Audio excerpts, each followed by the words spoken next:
Olá, seja bem-vindo ao Super Coleções. No vídeo de hoje vamos falar um pouco sobre as origens dos quadrinhos do He-Man.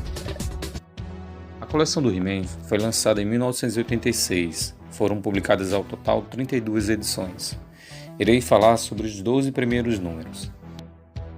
Essa primeira fase da revista durou um ano e as histórias publicadas eram baseadas no desenho animado da TV. Essa foi uma fase bem diferente da revista, pois não sabemos quem foram os criadores das histórias e muito menos os desenhistas. Fazendo algumas pesquisas, encontrei algumas respostas para algumas perguntas. Folheando a revista no Correio do Eterno, encontramos várias perguntas feitas por leitores. Uma delas queria saber o nome do desenhista do He-Man. A resposta dada para essa pergunta traz muitas informações importantes. Ao que tudo indica, os quadrinhos do He-Man foram criados por uma equipe desconhecida de desenhistas franceses. Isso é confirmado na resposta dada à pergunta feita por outro leitor. Qual foi o primeiro país a apresentar o desenho do He-Man? A França foi o primeiro país a apresentar o desenho do herói. Agora que sabemos que os quadrinhos do He-Man foram publicados primeiramente na França, vamos conhecer um pouco das séries que saíram por lá. He-Man teve várias séries, e a primeira delas foi lançada no formato livro de bolso. Essa série durou 5 números, e ela foi lançada em 1984. A editora que lançou essas revistas se chama Eurydice. Ela era uma editora pequena, especializada em formatos pequenos, e adaptar personagens da TV para os quadrinhos. Essa é a primeira fase da revista. Nessa primeira fase da revista, algumas capas foram reaproveitadas nas edições publicadas pela Abril. Essa série teve também uma edição especial chamada Super Álbum.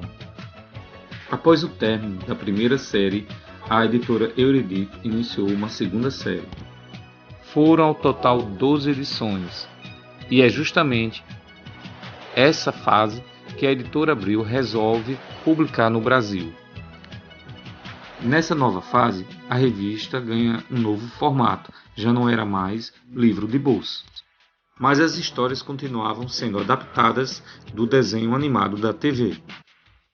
Apesar de publicar todas as histórias dessa segunda série, a editora Abril aproveitou apenas algumas das capas que saíram nessa fase. Eram publicadas 2 histórias por revista. No caso da Princesa Misteriosa, suas histórias duraram 3 edições. Essa foi uma das histórias publicadas pela editora Abril e saiu nas edições 11 e 12 de He-Man. Mestres do Universo foi a segunda série do personagem e teve 12 edições. Todas foram usadas pela Abril. Essa é a edição número 6 de Mestres do Universo, com a conclusão da história O Segredo de Gorpo.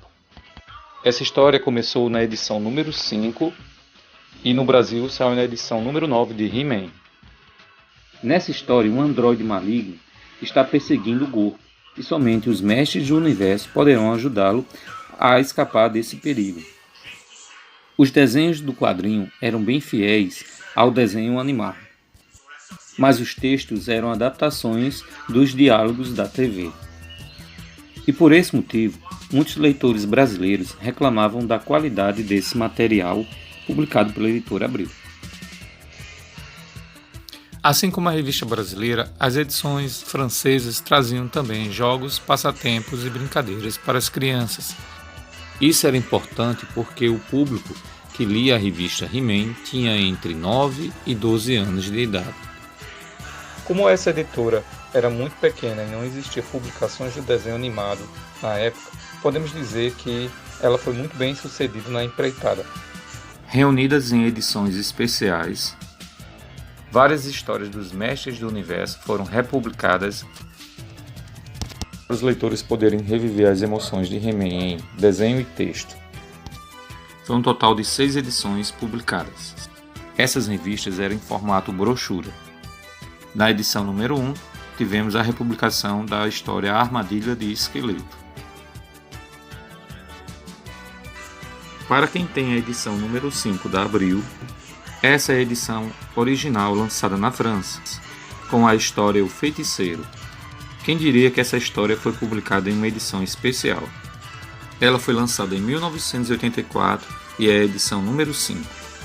Na história, o feiticeiro traz Vitrola, o tio de Gurpo e seu bichinho de estimação. Mas algo saiu errado, e o tio de Gurpo é levado à presença do príncipe Adam e de Gurpo, enquanto que o bichinho de estimação fica preso sob o domínio do feiticeiro. Na versão da Abril, o bichinho de estimação do tio de Gurpo é chamado Tríclope. O feiticeiro é chamado o Mago das Rochas Perdidas, ou o Feiticeiro da Caverna. Já o tio de Gurpo é chamado apenas de o tio de Gurpo. No Brasil, essa história não foi publicada em edições especiais, e é uma edição bem difícil de encontrar.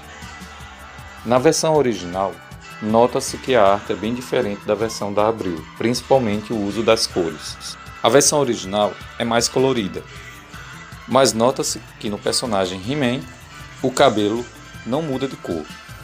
E tanto a proteção peitoral como os braceletes do pulso são cinzas. Apesar dos leitores brasileiros não terem gostado do desenho dessa fase, a editora Eurydice conseguiu reproduzir exatamente o personagem como ele era na TV. Uma curiosidade: no formato especial não temos os passatempos. Fora as edições especiais, ainda tivemos as edições Super Álbum. Nessas publicações foram lançadas as histórias mais importantes. E no Brasil, essas histórias foram escolhidas para saírem em edições especiais. Talvez essa seja a história mais reeditada pela editora Eurydice, A Armadilha de Esqueleto. Esqueleto finalmente consegue derrotar He-Man. Ele é banido para uma dimensão fora do tempo, num universo perdido nos confins do real.